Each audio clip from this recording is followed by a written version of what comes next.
The way that the conceptualization of Hobbiton began was on our first trip to the location. We flew up there with Alan Lee and John Howe, our two conceptual artists. There was a lovely bit of farmland up near Hamilton that the film paid the farmer not to put his sheep on there for a while. Andrew. This is Andrew. Nice to meet you, Andrew. Haven't met you before. This is Peter Jackson. Yeah. Very pleased to meet you. Yes. It was a very sort of steep, swampy piece of ground. People going out there now would not realise what the film company started with at the beginning. We drove in, got out of the vehicles and looked at this place and thought, my God, we've just come to Hobbiton. There was the place for Bag End, there was the place for the mill, there's where the Green Dragon would go, here's where the Hobbit holes could go. And they literally just sat there with their sketch pads, transforming this farmland on paper from just hills into a Hobbit village. Several months of very extensive work followed, which involved major earthworks. Just scoop out some of that and maybe put veggie patches in the middle. The establishment of a very solid road, which the New Zealand Army helped to build for us. When the Army arrived with a great convoy of machinery and trucks, as it came up Buckton Road over here, the neighbours thought warfare was coming to the district, I think, and my phone was red hot that night. All around the chimney should be little bits of bracken. And one of the things that's essential with Hobbiton is that this place has to look like hobbits have lived here for hundreds of years. And so we actually started to plant vegetables in the gardens of Hobbiton about a year before our filming. So we planted hedges and allowed them to grow for a year. Real moss, real grass, real trees, and apparently real homes still set into the rolling hills. And it meant that I didn't have to use my imagination anymore, because Hobbiton was there for the camera and the audience to see, and for Gandalf to feel at home. Cut things.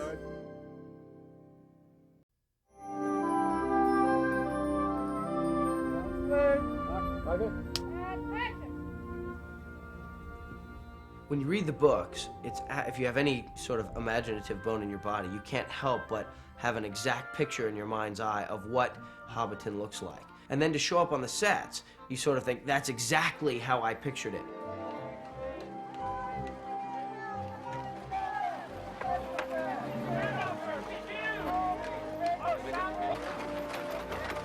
I remember the first day really clearly. We had already been portraying hobbits for a few months, and we got to go where hobbits were born. Sit.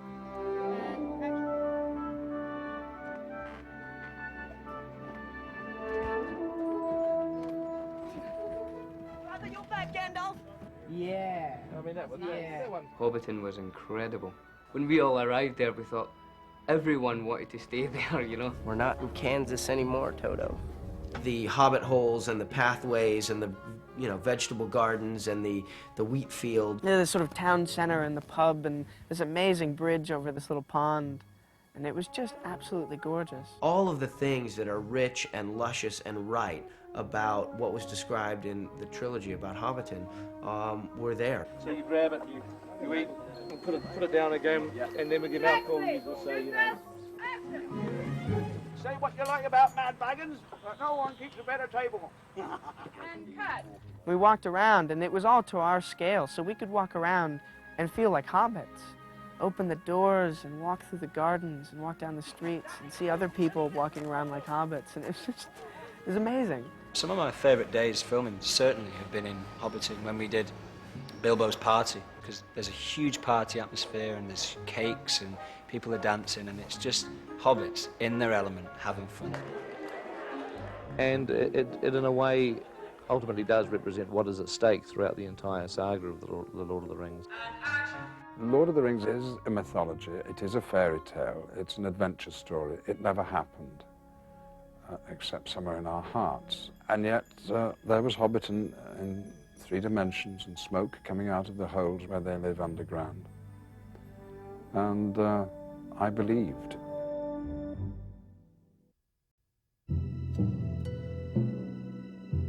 Stand by, everyone. Everyone, spinning out, please. And action!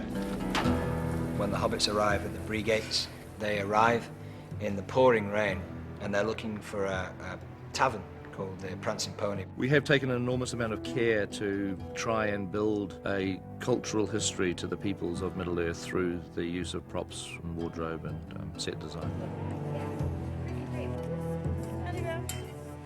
One of the parts that came to me from Peter were that he wanted it to be a very real world. He wanted to believe that all of this existed, you know, like an alternative reality, I suppose, or a world before this world. So he wanted an incredible depth to it. There was a darkness, a slightly gothic edge to Bree. The buildings all felt as though they were sort of leaning in over you, and of course all the humans were leaning in over the hobbits. The hobbits have left the comfort of the Shire, and now all of a sudden the big folk are all around and you can't look anybody in the eye, and the faces that Peter, you know, the actors that he hired, gritty, intense, and so Bree is, in the books and in the movies, the first time that the hobbits, you know, have begun an adventure, I suppose, that is perilous. Stand by for take.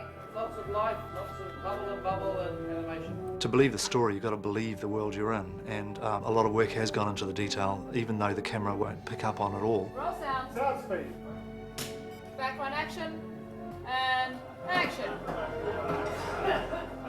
You build an environment for the actors to act in. For example, we have engaged this potter, Merrick Music, and he made all the pottery throughout the movie, including the pottery you see in Hobbiton and the Prancing Pony, and all of the stuff made according to Alan Lee's designs. Many. You don't expect to see every part of it on the screen, but you do build the whole environment. And if it gets shot, that's a real bonus. But if it doesn't get shot, it's still given those guys an environment to carry their craft forward, you know. And my third cousin's second remove on his father's side, if you follow me. Steady on, Frodo. And that's the thing, even though in this film you may not see some of those details, they're definitely there, all put together to create such a rich world. There is so much that we reference to Tolkien just within the production design, the visual look of the film. It actually makes it feel very real and historical. X44, take 8. 3, 2, 1, go.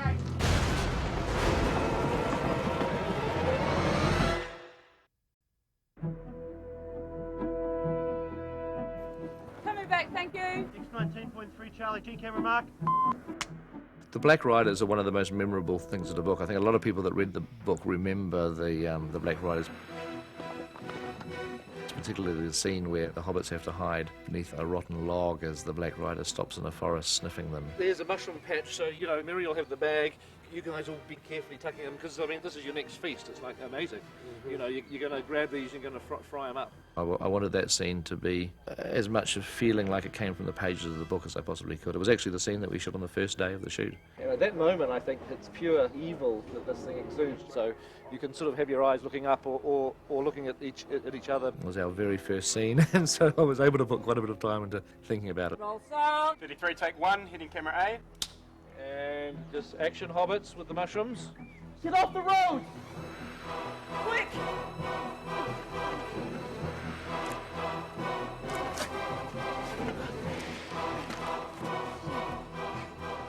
And horse! We hide underneath this log, and this Black Rider approaches, and he's aware of the ring, and he gets off his horse, and he's smelling for us and everything. They can only see shadows in our world. They have very poor eyesight, but they have this incredible sense of smell. So they're like hounds, bloodhounds, sniffing the ring. And Pete had this incredible idea, which was that not only are the hobbits scared, but also everything around the Black Rider is affected by his evilness. And you don't mind a big spider crawling down that? You've got big spiders? So he had moths flying out of the log and worms coming up from the ground and crawling away, and a huge spider comes across my shoulder, and I pick it up and I put it on this log, and it crawls away, just to show that it's just something that it just infects everything around. You know, Black Riders are just pure evil. To have these things descending down on us that we don't even know what they are, these ring wraiths, really puts into perspective just how little the hobbits are and what they're really up against. Right, can't wait. Well, that was good for me. Can we just check the position of that horse again? The Nazgul, the Black Riders, actually used to be kings and have since fallen into the legion of Sauron and basically work for him to attain the ring and return it to its master. The concept of the Black Riders is creepy. The fact that these creatures are solely attempting to find the ring which Frodo has in his possession, so they are purposely after Frodo Baggins. Okay, moving off. Stand by, please. Shooting. My actually first scene in the film, I'm trying to outrun the ring wraiths on a horse to protect Frodo, and oh my God. The 9 Black Riders over my shoulder at full gallop and canter coming at me with their clawed hands and they have no face. It was absolutely terrifying. They're scary. They're the sort of things of which nightmares are made from. When Frodo puts on the ring, he sees the ring wraiths for who they actually are, which is these kind of old, ghost-like, decrepit kings, you know, far from their original form and extremely frightening.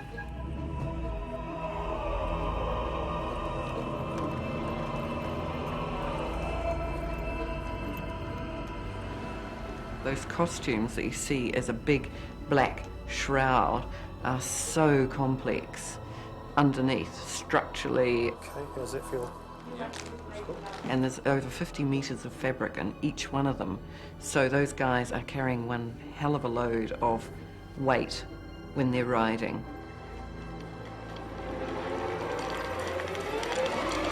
You know, these horrible sort of vampire-like creatures that have no memory of what they were, you know, they're these empty, tormented beings. Well, they're like anything black, aren't they? They absorb the light. And because they absorb the light, they absorb the hope that you may have to escape.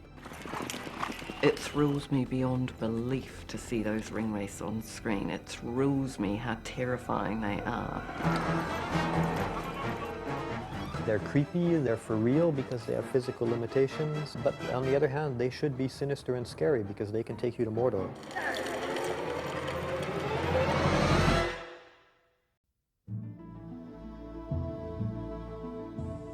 The elven refuge of Rivendell is hidden away in a deep valley in the foothills of the Misty Mountains, amongst woodlands, rivers, and waterfalls. Rivendell is one of the real legendary locations in the book. Set and action!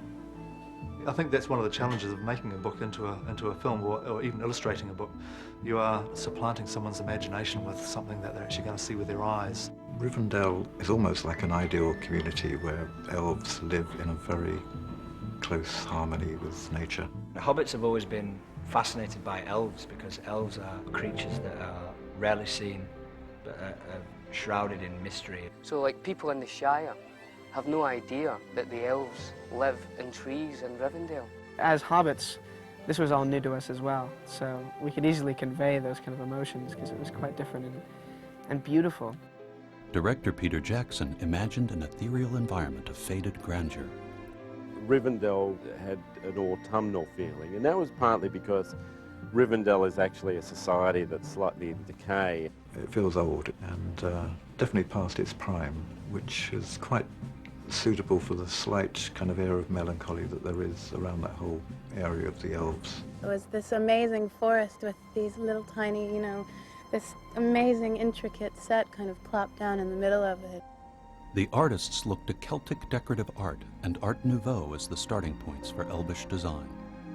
Rivendell has a sort of fantasy, flowing beauty to it, and it's layers and layers, and everything has detail. Every pillar has things carved.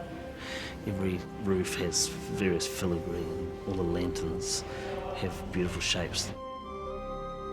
Rivendell was filmed on a variety of locations, including several enormous sound stages, an elaborate miniature set, and a large regional park north of Wellington. I actually went out there a few times and just sat and sketched. That was a lovely experience, actually, just being there in this very beautiful environment. Trying to design a film set for the elves in the same way that the elves would have designed their own habitation, which is very much part of nature. I've never seen anything like it. I mean, there was waterfalls, and just every little nook and cranny was so beautiful. One of the interesting things is the water in this system is a totally enclosed system that we've brought the water in by tanker and we will take it out by tanker. We can't introduce any of this water into the natural river system because the possibilities of chlorine. So the whole system is a waterproof system in the ground that can't leak. Rivendell has a huge amount of green, a huge amount of flowers, vines. We wanted to, as the elves would have done, to have made the buildings kind of fit around the trees so that we wouldn't actually have too much of an impact on the landscape. I mean, it's just this perfect little magical place in the middle of everything green and alive. Okay, let's set up, please. Picture. You know, it's funny because the shooting schedule in some really interesting ways mimics the adventures that the hobbits go through in the books. And so to all of a sudden be able to walk onto a set that was this paradise, this sort of Garden of Eden, this tranquil, lush, beautiful environment, there was no acting required. Cut. That was good. That was nice. I think Rivendell was a good example of somewhere that felt real, but also totally unlike anywhere that anyone had ever been before.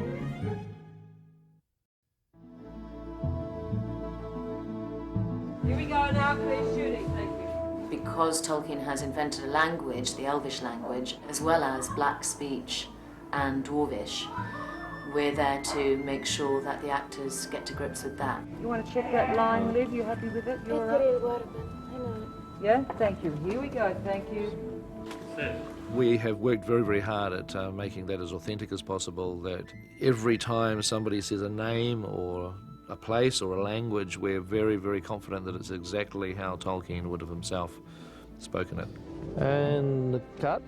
That was good. That was nice. In the movies, we have Elvish, both Sindarin and Quenya is spoken quite extensively with subtitles. During the Rivendell scenes and the Lothlorien scenes, there's plenty of Elvish that's spoken. And so we had to have a lot of consultation on that to be accurate. Hi, as I go over my lines in embarrassment. Obviously, we started with Tolkien's instructions as to how these words should be spoken and how the languages work. We have 2 full-time dialogue coaches who have been on the film since the first day. They regularly have time with the actors where they train the actors and how to speak the languages that need to be spoken. There is a tendency when you get a line of a foreign language that you don't understand, and you only know the sounds, you impose your own intonation pattern or your own tune onto that sentence. And that's why we've always had to say to the actors, well, you're the actor, you in the end have to decide which words are important for you, but this is what they mean. At first that was so terrifying to me, but for some reason I've been able to pick it up really easily and really comfortably in a way that it just kind of rolls off my tongue. If you know what it is you're saying, you say it as conversationally, then all of a sudden you're sucked into this other world. Rolling sound.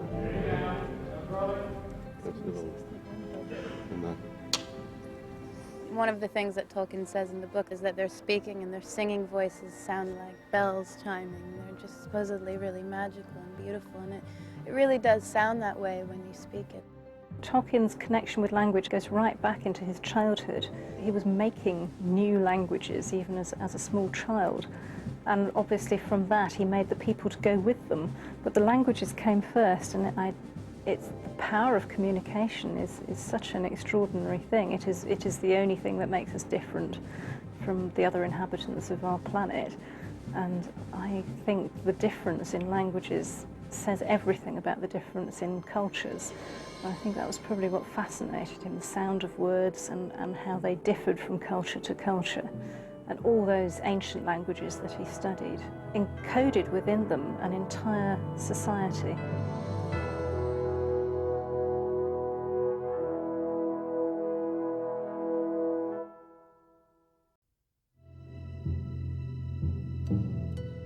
Rolling. Sit.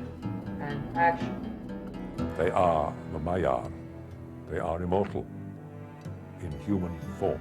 They're more like angelic spirits who inhabit the bodies of old men, and they are on Middle-earth to advise the peoples of Middle-earth how to combat evil. But there's a difference between Saruman and Gandalf, in that Gandalf is wise but has learnt humility, whereas Saruman is equally wise but has arrogance. The hierarchy of wizards is defined by the labelling of colours, which refers to the colours that they wear, actually. You might be a brown wizard, but Gandalf is a grey one. Gandalf the Grey. Saruman, slightly higher in the order, is the white, Saruman white. And Saruman is very definitely the most brilliant, the most powerful, with the greatest intellect and the greatest knowledge. Gandalf himself says that. 2, 1, action! And so Saruman and Gandalf represent opposites of the same character, of what can happen if you have great strength and power. So it was a wonderful synergy. There are so many facets, sides to Saruman. The leader, the immortal, the fantastic brain, but he misuses it. So a central part of the story of the films is a battle between the two wizards. What? Why should Gandalf not be ambitious and in that way, and selfish? Well, we just know that he isn't. And the human form he took was not to become a great leader or emperor or politician. You know, Tolkien and Gandalf are on the side of the ordinary people. And 1.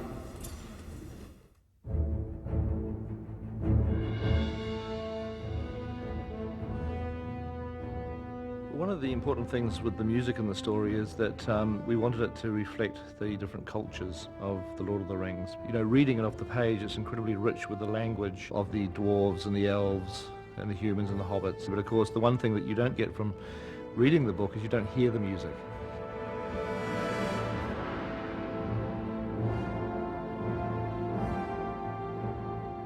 This project was daunting, and quite often I felt like Frodo. You know, I would wake up and say, why me? Why have I been chosen to carry this ring? And many times I'd hear Peter's voice along the way saying, you are the one that must do this. You must create the music to this film.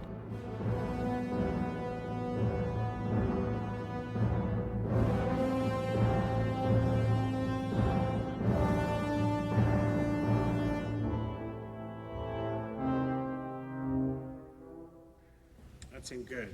I wanted to bring the text of Tolkien back into the film. There's quite a lot of poetry and songs of Tolkien's design, and I wanted to reinsert the poems and the songs back into the story. So we've used ancient Dwarvish in Moria.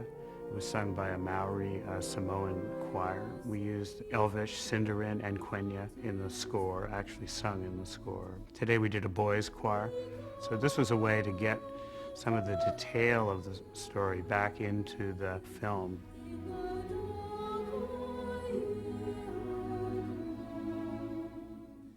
You've got a nice Tim sound when he arrives. Yes. I think it's a Tim sound. Am I starting to learn the names of all these things? Yes. Or what? Music is certainly an area that I have no expertise and very little knowledge and understanding of. I don't know any of the terminology. I don't know what half the instruments are called. I'm becoming the embodiment of a little knowledge is a dangerous thing. I know things that I like to hear. I mean, if I hear something, I can sort of somehow try to express to Howard whether I liked it or I didn't like it and offer suggestions. But fortunately, Howard needs very little guidance.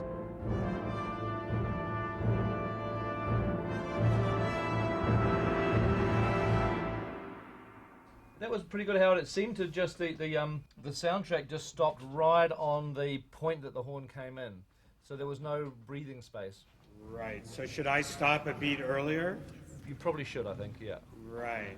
He might not be a musician in a traditional sense, but I mean, he has a very, very good understanding of how to use music in a film and how to use it emotionally and dramatically and pacing. I mean, I think he has a fantastic sense of it. It's very exciting for me when I'm finally here now and I'm hearing it being added to the film at this stage, because it totally enhances it for me. It takes the film that I've shot and it gives the film its heart and soul.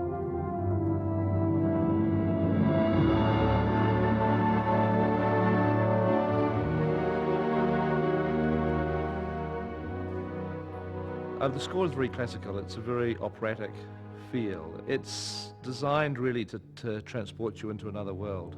It just seemed right for Middle-earth. I mean, it's a very ancient story. It's 7,000 years ago, and I wanted it to have a feeling of antiquity, and I wanted it to have a historical feel.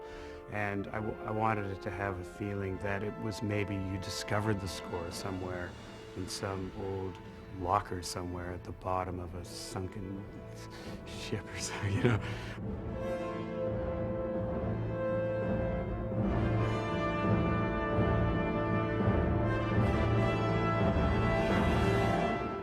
That was good.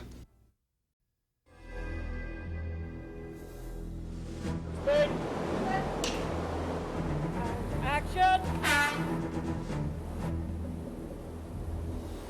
Weathertop is where Strider, at the time, before he is known as Aragorn, and the hobbits, as he's taking them to Rivendell, travel up to the top of this old sort of castle ruin. Action! We found a location, brilliant location. It was like a mushroom rock that's about 300 feet high, and it has a top piece of grass that goes out to these limestone edges and then just drops off, and then in underneath there was a hollow on each side, and so we have Weathertop Hollow where they light the little fire, and then we created a staircase running up inside that rock to the Weathertop summit. Just touch in on a couple of statues as if they're just isolated pops on statues that don't necessarily whip on or whip off, although you can put those in as well. We've added these statues, which they're not complete yet. They're going to be more broken down than they're appearing at the moment. Take out a sliver like that, take out a wedge. When the face goes back in, it will kind of swing back in that way. The figures were sculpted by one of our very talented sculptors. And she made small maquettes from drawings that I'd done. You just watch the wire. It's going now. But as a sculptor, she's probably not the person to be actually attacking them and aging them down. So we have to be very, very careful in sort of not knocking off the best bits.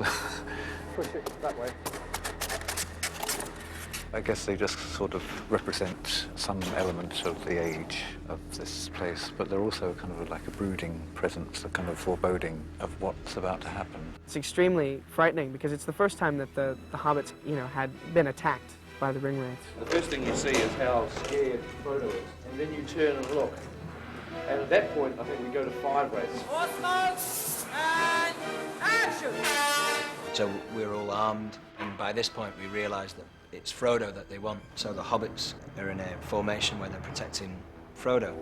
Just need you circling around amongst yourselves a little bit more, guys. Just, yeah, that sort of feel. That's nice. One more. They're in deep trouble when they get up the top. It was really spooky to sort of be in that environment.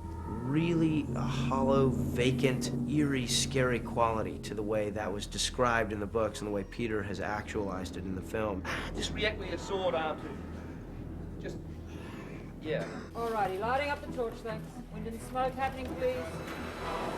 Shooting now, standing by. The whole set says this is not a place you really want to be, you know. You know, imagination before reality is so much easier to digest. You imagine a situation, you're like, yeah, I can do it. 15-month film, 3 movies, 5 in the morning, seeing the same people every day. Yeah, all right, it's an adventure. I can do it. But it's so much different than what the actual reality is. We had an agenda initially to cast English actors as the hobbits. I mean, Tolkien wrote the Shire as England, and hobbits are little English people going out into the big bad world. And a package arrived in the London casting office from Elijah Wood, and Elijah had heard about the project and had a friend of his videotape his own audition. It wasn't like a normal role. I didn't have to be a human. I could be a hobbit. And there were things that were sort of germane to being a hobbit. That was probably why it was so intriguing. We were at a desperate point that we really couldn't find a Frodo, and then suddenly we put this videotape in the machine, and that was Frodo. It was an extraordinary thing. I mean, he was very unusually focused and professional and very mature, and I think that was because of being in the movie business since, you know, he was a boy. The hero of Lord of the Rings is definitely Frodo Baggins. He is the character who ultimately has to make really the greatest sacrifice. There's sort of an inner strength in Frodo that makes him unique in being able to accept the responsibility of taking the ring to Mordor and destroying it. Are you frightened? Yes. Not nearly frightened enough. Shooting now, quiet please. Gentlemen, we do not stop till nightfall. Viggo Mortensen plays Aragorn, and he's an incredibly dedicated actor. We couldn't be more lucky for this man who is portraying the struggle to redeem himself from his ancestry and his heritage. He's self-sufficient, can take care of himself in the woods, can sort of take care of groups of people. We have no choice but to trust him. But where is he leading us?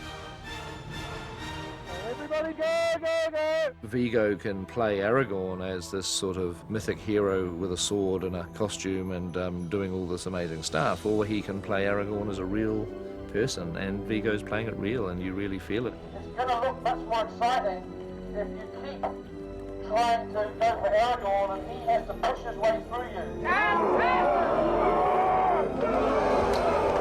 Viggo has totally embraced the culture that surrounds the use of a sword. If I just hit the column and it throws me out, down there, and then as it comes... He is the best swordsman I've ever trained.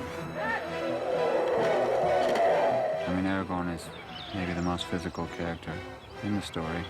That's part of who he is. I mean, his physical courage or recklessness, depending on how you look at it, is part of what gets him through. Roll sound and action!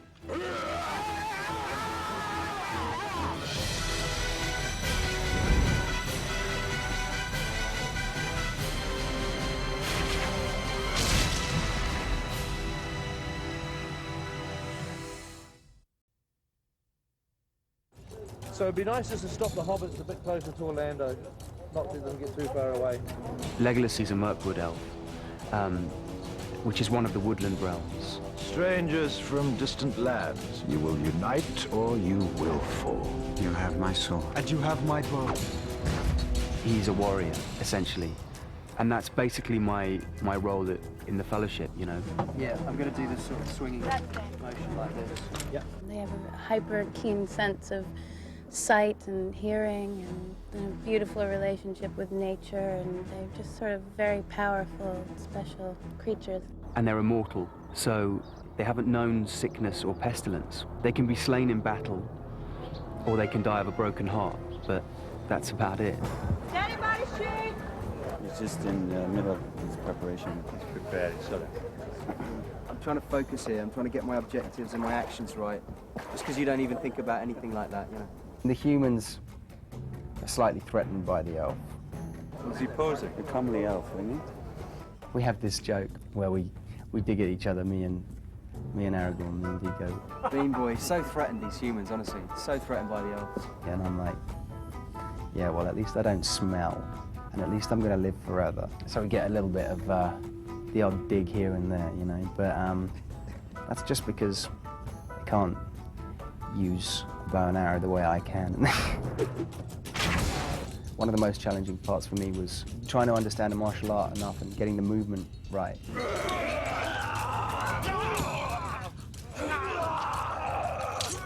I always think of him as a cat, in a way.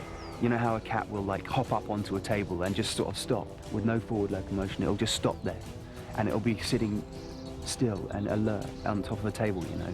They're kind of like that. They have this kind of graceful, poised movement that's always switched on.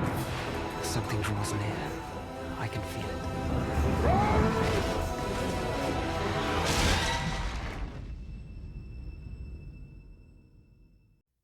Nice and quiet, please.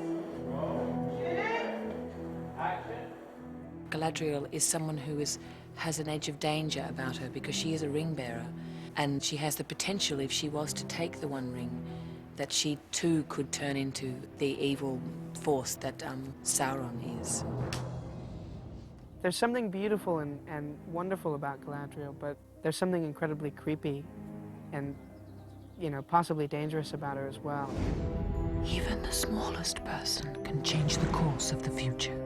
She herself is terrified of the temptation of this ring, because as this ring becomes closer to her, being carried by Frodo into the Lorien woods where she lives, she knows that she will have to face this incredible test of being tempted by this ring, and the thought terrifies her. Will you look into the mirror? What will I see? Even the wisest cannot tell, for the mirror shows many things. It's kind of ambiguous as whether she's a positive force or a negative force. Because she is the queen of the elves and the elves are passing over, they are moving on beyond Middle-earth, there's a sadness, a bittersweetness about what she and her kind are going through. And she's handing on the torch to men, to humankind. And I think that in a lot of ways she's challenging the viewers to say, what are you going to do with the earth? What are you going to do with Middle-earth? We've had this paradise, so now you men, you humankind, have the responsibility of this earth. This task was appointed to you, and if you do not find a way, no one will. Shooting, please, and roll sound. I think Arwen plays an absolutely critical role in Lord of the Rings because she really does represent love, and Liv Tyler has brought a wonderful etherealness to the part. The biggest kind of bond that I've had on this film was really with wardrobe and the costume designer Nyla, because I've spent so much time with them trying to find who Arwen was and how these costumes would look. And a lot of the inspiration that we got were from pre-Raphaelite paintings, where obviously there's no corsets and they're kind of very simple, flowing, sensuous shapes. Here we go now, please, shooting, thank you. There's an incredible moment when you see an actor settle into the character, and that is really about putting on the costume. 3, 2, 1, draw! If you want him, come and claim him. In this film, there are more things to help them do that, as in they get their ears and they get their feet. Well, I spend about 3 hours in hair and makeup, about an hour to have my ears put on. They're gelatin, so you can only actually use them once. They're really gentle, like if it were to rain, they would basically melt away.